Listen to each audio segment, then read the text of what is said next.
Warahmatullahi wabarakatuh.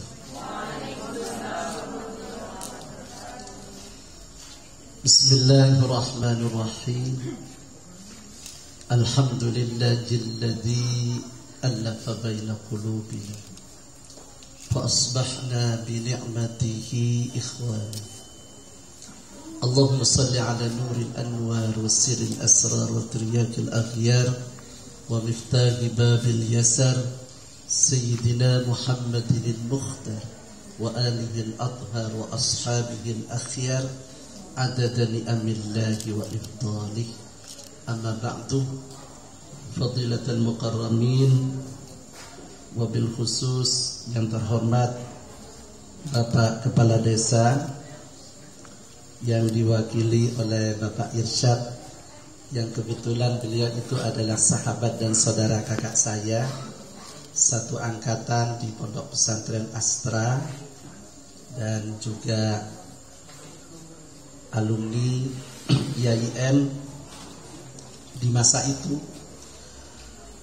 Yang kami hormati pembina KSII FEBI UIN Khas Jember Dr. Haji Misbahul Munir SIMM, yang terhormat Koordinator Regional FOSI Jatim Mas Akmal Fauzan Saputra, yang terhormat Koordinator Komisariat FOSI Besuki Raya Mas Agung Ainul Rasyidin, Ketua KSII Mas Dani, yang memiliki semangat yang membaca untuk memajukan KSII di Jember ini, dan juga Ketua Panitia Mas Idam Fajar, yang luar biasa bekerja keras untuk mensukseskan acara malam ini. Semoga menjadi amal jariah fid dunya wal akhirah. Para peserta Forum Silaturahim Studi Ekonomi Islam yang memang dengan tema mencetak kader ekonomi Rabbani yang berkualitas guna menggapai terwujudnya Indonesia emasnya. Para hadirin yang kami hormati, ketika tahun 2002 saya berada di Macfield Institute of Higher Education di Leicester, Inggris, dan saya juga berkunjung ke Oxford University, ke Manchester University, Leicester University, ketemu dengan beberapa mahasiswa muslim yang ada di sana, dan juga sempat berbicara tentang masalah kekuatan ekonomi Islam di dunia ini. Dan pada tahun 2004-2009, karena saya kebetulan di Komisi C DPRD Kabupaten Jember yang membidangi di bidang ekonomi juga, saya banyak berkunjung ke berbagai daerah provinsi yang ada di Indonesia ini dan mengamati tentang masalah ekonomi syariah. Dan pada tahun 2013 sampai 2016 saya aktif dibawa oleh Hadratal Mukarram, sekarang sudah almarhum Kiai Haji Hashim Muzadi. Pada waktu itu beliau Rais Syuriah PBNU dan Sekjen International Conference Islamic Scholar. Saya banyak dibawa ke luar negeri, ya termasuk ke berbagai negara di Asia maupun di Eropa. Dan kami berkunjung mengamati perkembangan ekonomi di Thailand, di Vietnam, Abu Dhabi. Dan yang menarik, pada tahun 2016 itu saya menjadi peserta UD Islamic Economic Forum yang dihadiri oleh Presiden, Perdana Menteri, 80 negara yang penduduknya mayoritas Islam, termasuk Afghanistan yang sekarang dikuasai oleh Taliban lagi, ya. Di forum World Islamic Economic Forum yang ada di Malaysia saat itu, alhamdulillah beberapa pengusaha Islam Muslim yang ada di luar negeri itu hadir beserta Perdana Menteri dan Presidennya. 1 minggu kami mengikuti diskusi tentang masalah ekonomi syariah ini. Dan alhamdulillah sampai saat ini masih aktif. Setiap tahun diadakan di beberapa negara bergantian, dan kemarin di tahun 2019 itu diadakan di Indonesia. Dan alhamdulillah salah satu pembicaraannya adalah tentang masalah ekonomi syariah ini. Terus terang, saya sebelum ketemu dengan anak-anak muda, katakanlah ini kan panjenengan ini seusia anak saya anggap memang anak-anak saya, walaupun dari sisi keilmuan, intelektual dan semangatnya melebihi dari saya, tapi saya sangat gembira sekali ketika ada KSEI, ketika ada FOSI, dan sampian memiliki semangat di dalam memperjuangkan ekonomi syariah di tengah-tengah masyarakat. Saya yakin Anda adalah yang dikatakan youth is the root of religion, nation and country. Anda adalah memang harapan agama, bangsa dan negara untuk menyelamatkan ekonomi yang ada di Indonesia khususnya, bahkan di dunia. Sebab apa? Saya selalu menyampaikan, ekonomi yang berkembang di dunia ini saat ini dikuasai oleh ekonomi kapitalis. Dulu di zaman-zaman kerajaan itu dikuasai oleh kapitalisme, dikuasai oleh feodalisme. Tapi sekarang itu dikuasai oleh kapitalisme. Syariat Islam atau ekonomi Islam ini sebenarnya tidak ada di kapitalisme, di feodalisme, dan juga tidak ada di sosialisme. Ekonomi Islam ini memiliki beberapa prinsip yang harus Anda perjuangkan. Prinsip yang pertama adalah sumber daya, baik itu sumber daya manusia maupun sumber daya alam, dan itu merupakan amanatullah. Ini yang harus dicatat, bahwa kalian ini membawa amanat dari Allah Subhanahu wa ta'ala. Yang kedua, prinsip-prinsip ekonomi syariah ini adalah hakul milk, kepemilikan. Jadi kalau sosialisme kadang-kadang tidak boleh orang itu kaya, memiliki harta yang sebanyak-banyaknya, harus rata. Sebenarnya di dalam Islam tidak seperti itu. Silahkan orang memiliki kekayaan yang sebanyak-banyaknya, akan tetapi kekayaan itu ingat bahwa kekayaan ekonomi yang dimiliki itu adalah amanatullah.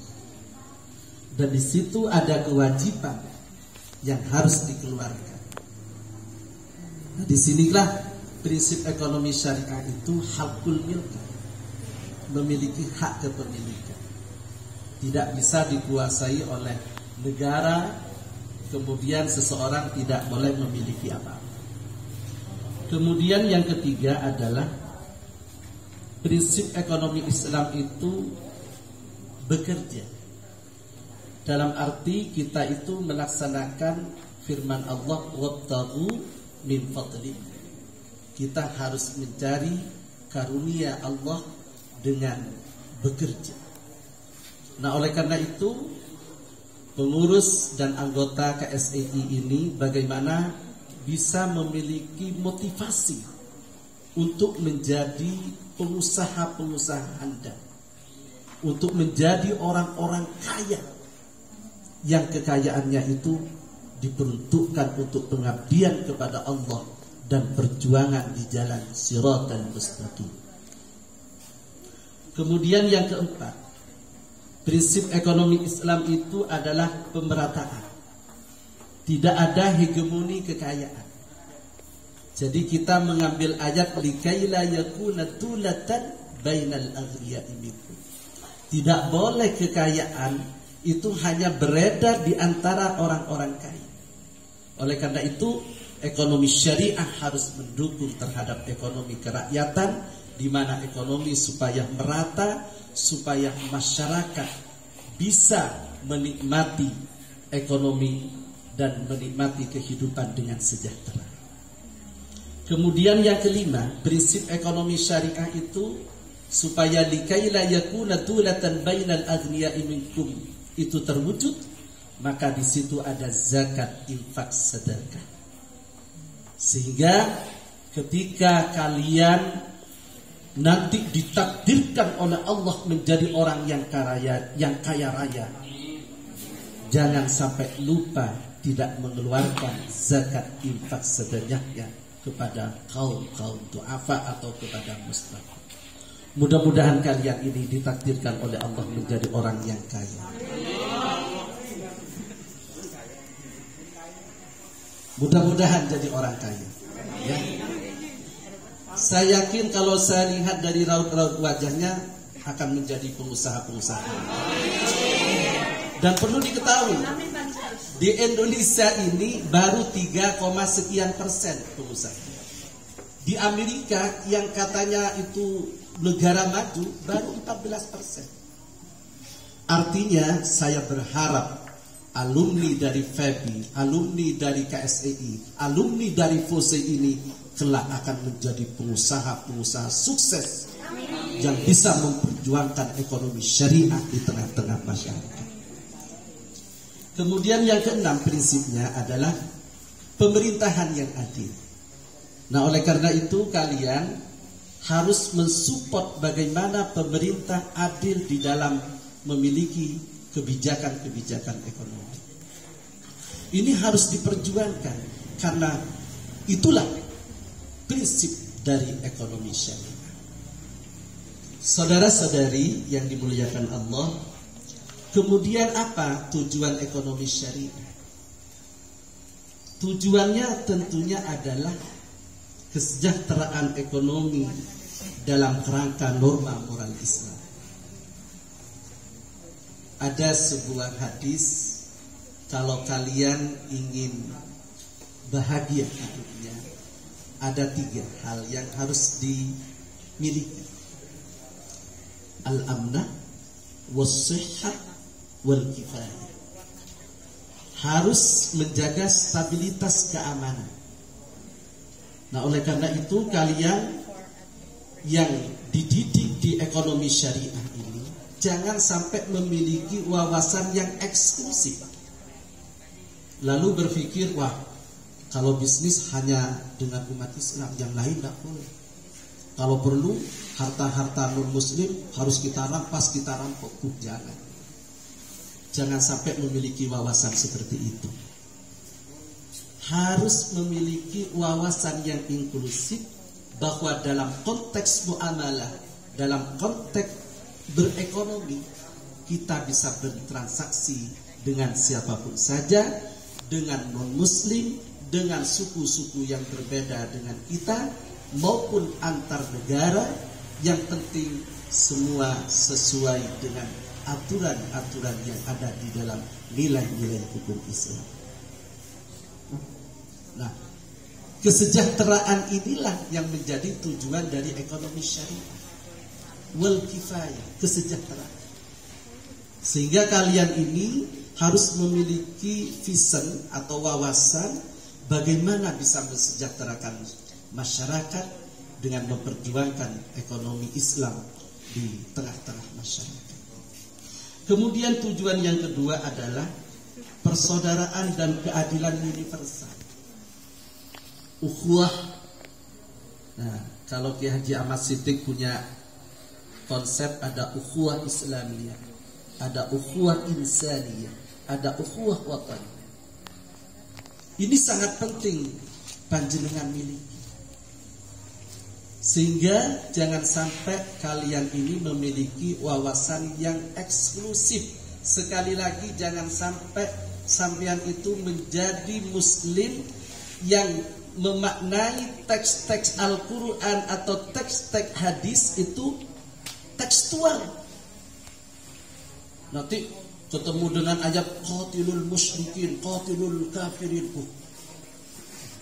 Jangan sampai seperti itu. Kalau di dunia pesantren itu ada asbabun nuzul, ada asbabul wurud.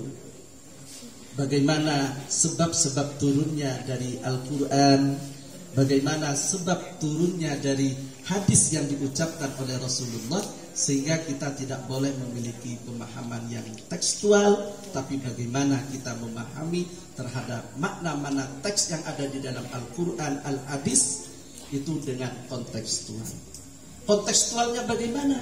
Kita harus bisa dan belajar kitab-kitab tadarus. Kitab-kitab kuning harus dijadikan referensi oleh kalian.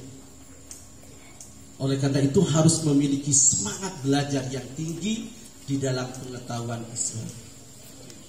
Karena terus terang, berdasarkan hasil riset, beberapa mahasiswa yang ada di perguruan tinggi itu terindikasi radikalisme, baik itu pemikirannya maupun perilakunya. Maaf saya contohkan tidak di UIN khas, tapi karena itu sudah dipublikasi di Universitas Jember itu, kemarin waktu Kongres HAM Internasional di Jember disampaikan yang terpapar radikalisme sampai 22%. Nah, oleh karena itu KSI ini pernah mengadakan kegiatan di rumah ketika dapat kunjungan dari lintas agama, pemuda-pemuda lintas agama, dan kami balik berkunjung ke tempat lintas agama itu, dan alhamdulillah dapat respon dari nasional, dapat respon dari Jakarta, dan kami diwawancarai oleh Tempo, sehingga gerakan mahasiswa yang inklusif, yang humanis itu memperoleh apresiasi dari pejabat-pejabat tinggi negara Republik Indonesia. Kemudian yang ketiga, tujuan dari ekonomi Islam ini adalah distribusi pendapatan dan kekayaan yang merata. Yaitu tadi, sehingga bagaimana kelak kalian ini bisa memanage ekonomi dan bisa memakmurkan masyarakat secara luas. Mudah-mudahan acara pada malam ini sukses. Mudah-mudahan diridhoi Allah Subhanahu wa taala. Kalian dapat memiliki wawasan yang luas yang akan disampaikan oleh beberapa narasumber besok. Dan dengan pembacaan Bismillahirrahmanirrahim, acara Fose Development Training dengan pembacaan Bismillahirrahmanirrahim kami buka dengan pembacaan Bismillahirrahmanirrahim.